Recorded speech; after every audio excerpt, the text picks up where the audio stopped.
addiction beyond death, like the name says it itself. It talks about addiction beyond death, of course. Addiction can manifest in various forms, broadly categorized into substance addictions and behavioral addictions. So substance addictions involves the physical defense on a specific substance that I'm recording with OBS. Substance addiction involves physical dependence on a specific substance that alters the mind states, including alcohol and drugs like narcotics, stimulants, and like what the doctors prescribe to you.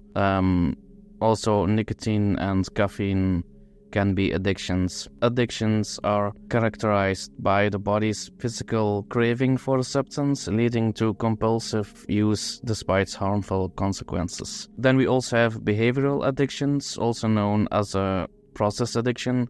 So basically, it's a compulsive engagement in activities that trigger the brain's reward system. Common examples include gambling, eating, shopping, internet or social media use, and sexual activities. Unlike substance addictions, behavioral addictions do not involve an external substance, but you can equally it's like it has the same effects basically, leading to significant psychological and social and financial problems. And so both types of addictions stem from a complex interplay of genetics, psychological and environmental factors, reflecting deep-rooted issues or imbalances within the individual's emotional or spiritual well-being. And so recognizing the broad spectrum of addictions helps us to understand the multi-faced nature of these challenges, emphasizing on the needs for holistic approaches to healing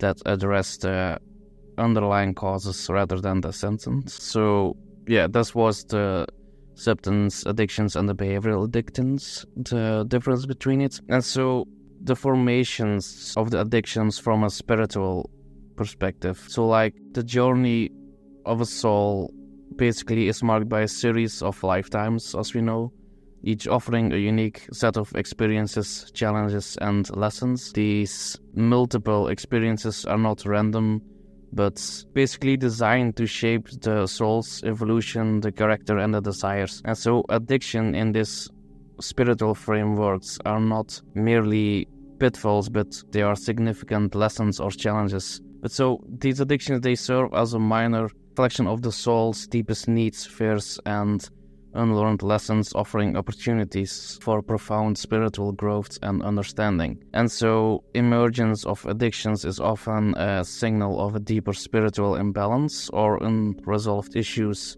embedded within the soul's memory. So these may stem from traumas, emotional wounds, or needs spanning across various lifetimes. Such unresolved issues can create a void within the soul, which it seeks to fill or lower the effects of the addictive behaviors or substances. And so these addictions are symptoms of a deeper longing for healing, resolutions, and wholeness, pointing towards the soul quest for balance and harmony. Addictions are ancestral as well. They are like what's called generational trauma also.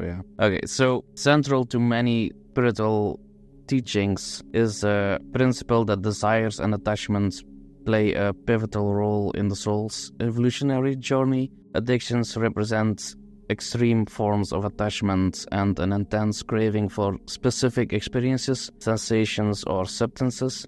Powerful desires are often propelled by the soul's attempts to relieve past pleasures or escape discomforts from it, indicating a cycle of dependency that the soul is challenged to transcend. So the spiritual task then becomes one of understanding, moderating, and eventually overcoming these attachments to free the soul from the cycles of desire and suffering. And so karmic influences play a critical role in the formations and just in the formation of addiction. Every action, decision, and experience carries a karmic weight of some sort that influences the soul's path and the challenges it's encountering, including these addictions. So these karmic patterns can manifest as vulnerabilities, if I say that right, towards certain addictions, reflecting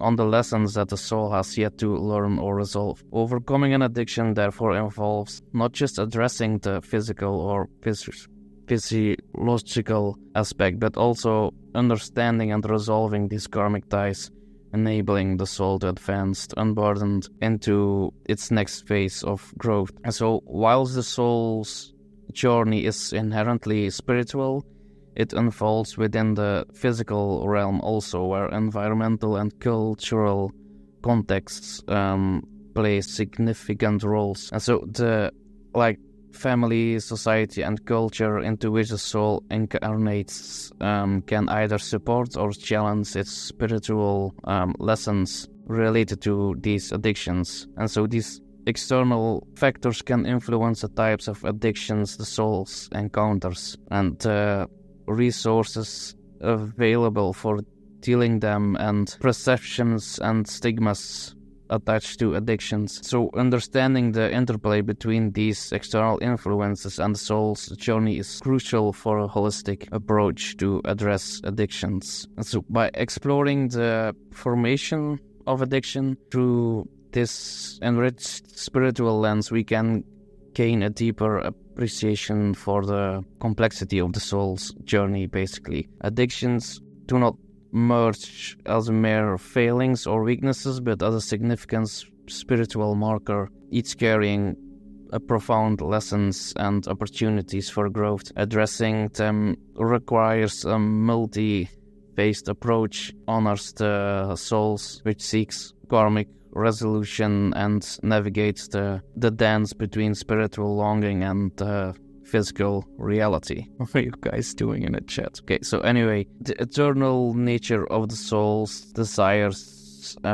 So in the afterlife reveals the soul's true essence, unbound by the physical constraints, yet carrying forward its earthly personality, memories, and desires, which addiction deeply woven into the soul's narrative persists beyond death, manifesting within the spirit realm after you die.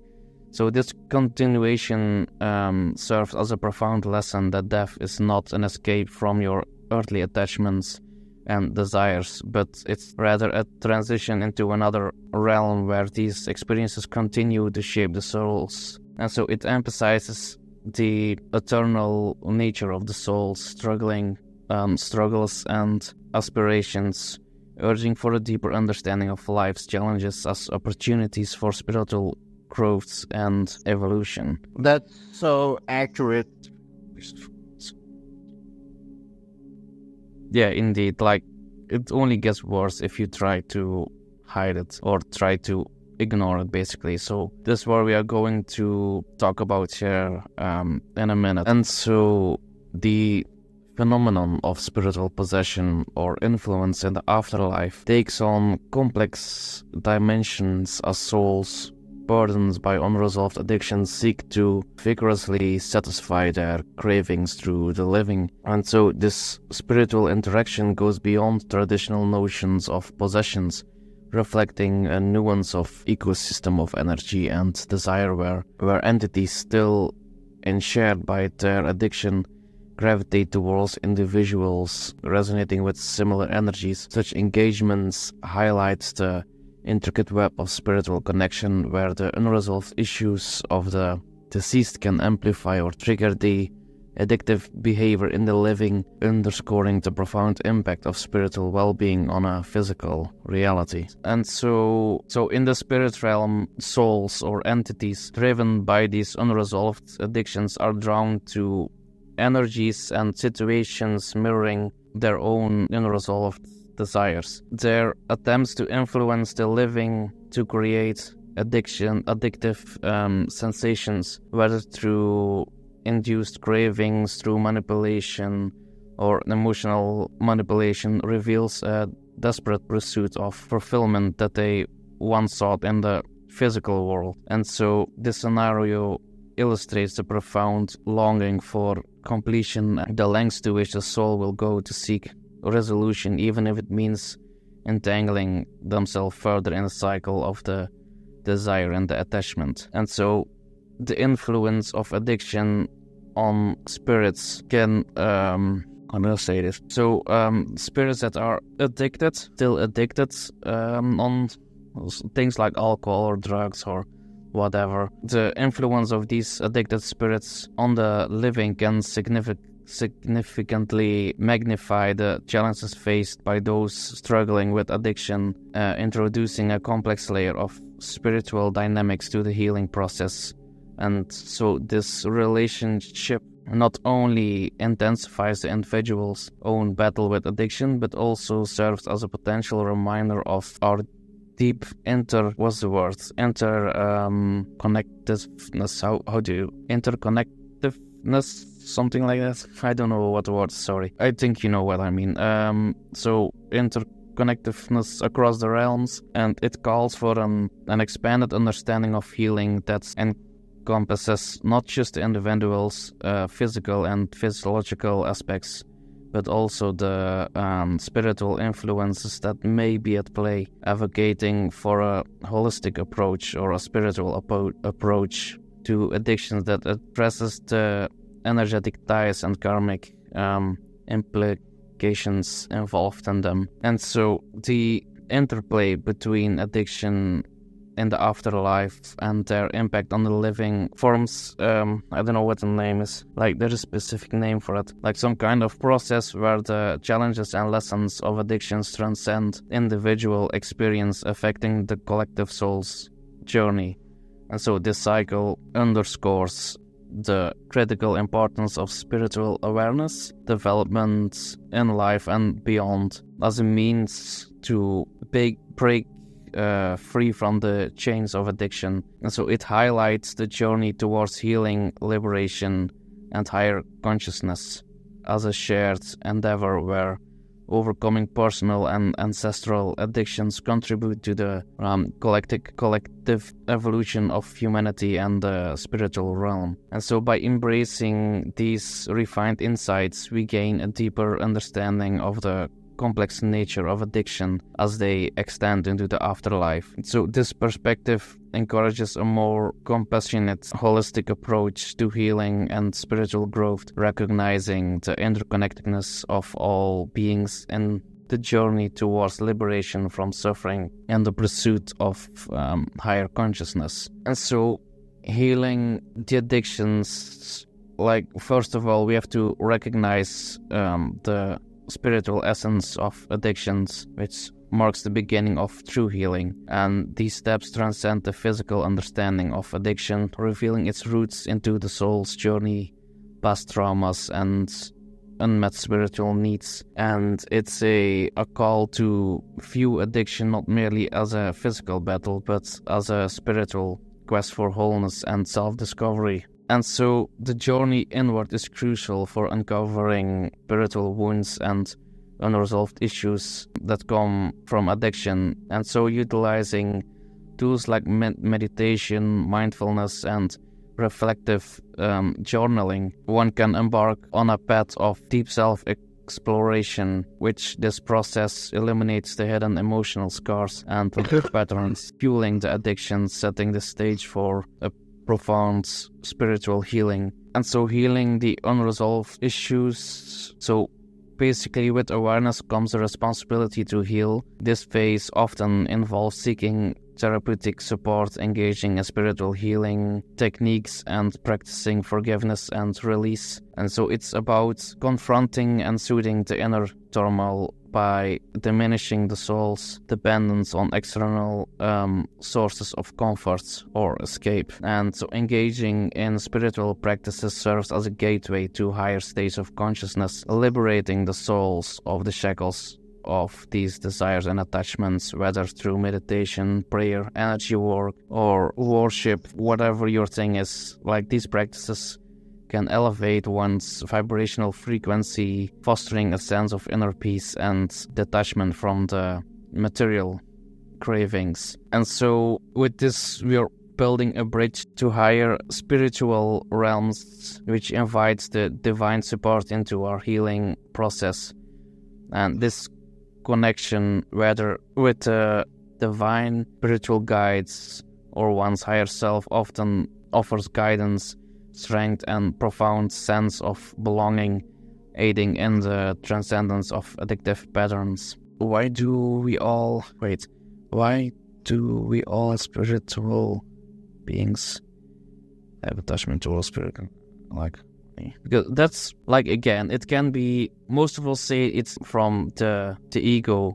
That's the ego, because the ego is in the third dimensional plane, and so the ego is very focused on material aspects of life. And so this can also relate to addictions or ancestral trauma, like generational trauma can also play a role in this. And that's why it's important to recognize this and work on this eventually. So where was I? Oh yeah, so with building the bridge to higher spiritual realms, and for inviting divine support and healing process. So this connection, whether it's with the divine or your guardian angels or your guides or your own higher self, it offers guidance and strength for a sense of belonging, aiding in the transcendence of addictive patterns. And so addressing karmic influences is also a part of this. So by addressing karmic influences, we make a conscious effort to break cycles of negative behavior, and through patterns, it's an active engagement in positive action, seeking forgiveness, offering kindness, and committing to your own personal growth. And so this part is not it not only elevates the spiritual burdens of addiction, but it also paves the way for karmic healing. And so the journey of healing is not meant to be walked alone, immersing yourself in a community like we have here on the server that understands the physical and spiritual dimensions of addiction, provides a network of support, empathy, and shared wisdom, whether through spiritual groups like this one, or if you have a community in your area where you can go to, or friends or family or whatever that support you, that you're close with. This collective energy can amplify the healing process for you. And so embracing the healing journey as a ongoing process of self-evolution encourages a mindset of openness and adaptability, and it's about remaining receptive to new insights, practices, and experiences that foster spiritual growth and resilience against addictions. So, or to help others, basically transitioning from healing creates a cycle of positive energy and karmic goodness. Sharing your journey, wisdom, and support not only cements one's own progress, but also lights the way for others. And so this act of service magnifies the healing impact, waving a tapestry of upliftment and spiritual solidarity. And so this enriched approach to healing addictions emphasizes the power of spiritual understanding and the transformative potential of inner work, and the importance of connection both to the higher self and the community. It offers a holistic pathway to recovery, where healing the soul's wounds leads to liberation from the physical and spiritual chains of addiction. And so basically bringing it all together, this all basically means is that the addictions you create in this life, or maybe have created in past lives, stay with you even after you die. And so if it's really, really bad, then your soul might influence other people here on Earth just to get the urge back and the sensation back. So they will manipulate people here on Earth that are addictive to whatever it be, alcohol, drugs, or whatever.